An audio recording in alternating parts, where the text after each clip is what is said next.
इस शर्त को मानकर कई राज्य के राजकुमार, योद्धा और साहसी लोग गुफा में गए, लेकिन वे कभी वापस लौट कर नहीं आए। उन्हें लेने भय के कारण कोई नहीं जाता, जो गया वो कभी वापस नहीं आया। उनकी किस्मत उसी गुफा की अंधेरी परछाइयों में खो गई।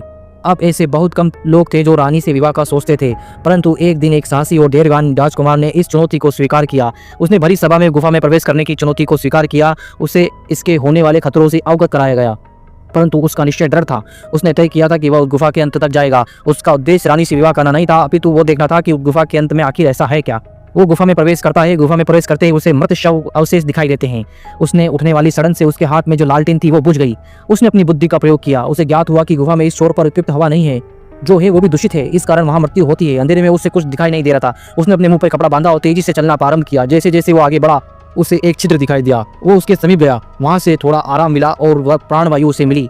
अब और आगे बढ़ा। पशुओं की चीखें, चमगादड़ों के झुंड, दीवारों से टपकता पानी और सन्नाटे की गर्जन ने उसे डरा नहीं सकी। वह अपने साहस और विश्वास से के साथ आगे बढ़ता रहा। अंत में वह एक ऐसे स्थान पर पहुंचा जहां आगे कुछ नहीं था। यही था उस गुफा का अंत। उस दीवार पर एक बड़ी तस्वीर थी जो उसे पहले से धुंधली आंखों से नहीं दिखाई दे रही थी।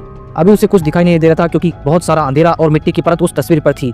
उसने उस तस्वीर को दीवार से निकालने की कोशिश की और उसमें वो सफल हुआ। जैसे ही उस दीवार से तस्वीर निकली, प्रकाश से उसकी आंखें चौंधिया गई। तस्वीर के पीछे कोई दीवार नहीं थी, वह प्रकाश को रोके खड़ी थी। उस वीर ने उस तस्वीर को देखा जो आश्चर्यचकित रह गया। वो तस्वीर उसकी नहीं थी, वो था दर्पण जिसमें उसका प्रतिबिंब दिखाई दे रहा था। यहाँ एक दर्पण था जिसमें जो भी वहां तक पहुंचेगा उसका प्रतिबिंब उसमें दिखाई देगा। उसके साहस और नीति से मिलकर उसे एक दर्पण तक पहुंचाया। यह गुफा ने वह उस गुफा से वापस जीवित लौटा। उसने रानी से विवाह किया।